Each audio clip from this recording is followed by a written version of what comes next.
Hey everybody, it's Chris Holcomb. Yeah, it's a Wednesday edition. Sorry, Tuesday was kind of tied up. Wasn't able to do a lot. Today, pretty much a quick and simple video. We're going to just talk about when you're going to scout or prospect a property. I know I've talked about before of pretty much how to evaluate one. Well, today, I'm just doing a simple thing. This is for investors out of state, out of country, international investors, also wholesalers.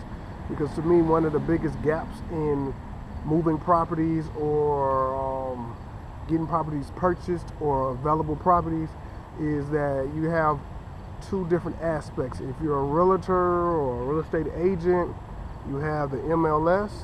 Primarily, majority of the things on the MLS has the information on the property and pictures. Now, they might have one picture, they might have two pictures. When you're dealing with off-the-market properties, a lot of times you don't have that information, which to me is a redundant issue. That if you're going to wholesale a property, can I get pictures of the property? Sometimes we just want to do, like today is really a walk-by / drive-by.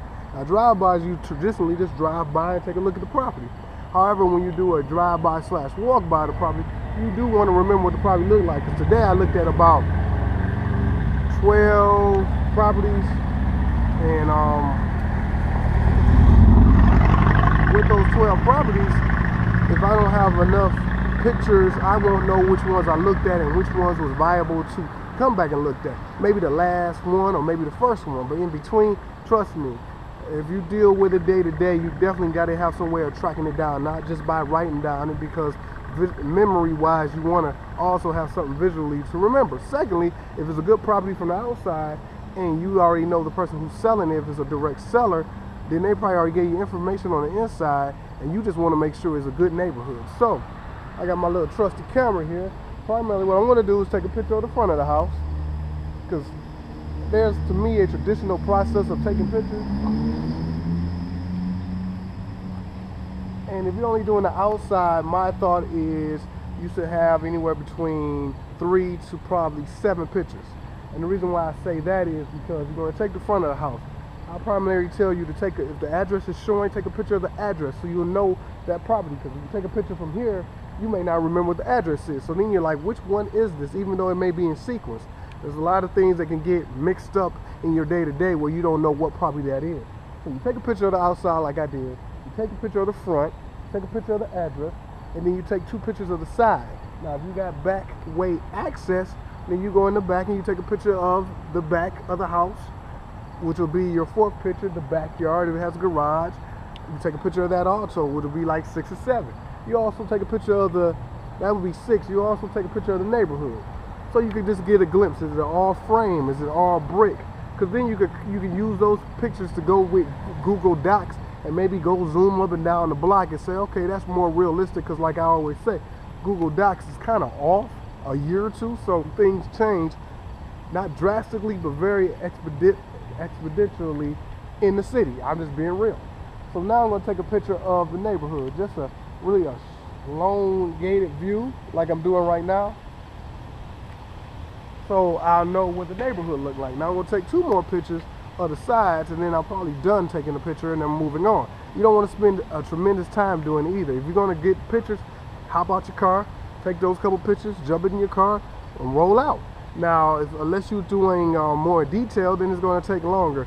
Also, if you're just doing a drive-by, you could just drive by and take a picture of the front if you're able to do that. Sometimes it depends on the side of the car it is too, because it's elongated. If you got a good camera with a good zoom, this is not a problem. But those are ways, I would say, to structure to take photos and then also put that with your property. So if you're trying to wholesale it, hey, put in a spreadsheet, link it to Google Docs where you can put the pictures on the cloud, and then they can hit the link after seeing all the details and see pictures.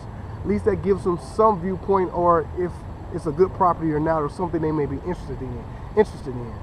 Primarily, I tell you to get the inside too, because what you really want to do is give everybody the whole picture. Even on the MLS, sometimes you still got to go out and do a drive-by, or even with pictures, you want to see the neighborhood yourself to get a feel.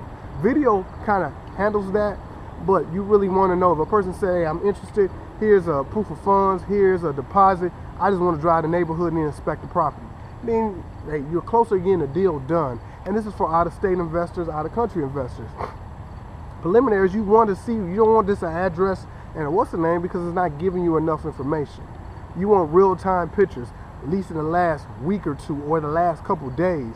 You want to get a picture of the neighborhood. The picture I just shot is fall, so the leaves are changing. A summer picture wouldn't look that way. So you got to be keen on what you're seeing also, because time of season and time of day will tell you how active those pictures are. So just be aware. If a person is shooting you in front of the house, that's not giving you much either, because the back could be jacked up, or the side could be missing a window, or the door could be kicked in. So that's why you want to take those 3 to 7 pictures, just so you can get a grasp and know what the property, if it even is it an opportunity or not. So that's a quick video. We want to give you guys an update on just taking photos. Something simple that a lot of people overlook. As always, stay focused, stay consistent. And if you like this video, click the like button at the bottom. You can subscribe at the top left-hand corner. And if you want to watch more, you can see the watch more link that pops up to watch more of my videos. And also check out my website, cnhgroupllc.com. That is cnhgroupllc.com. And I'll catch you guys on the next video. Y'all have a great day.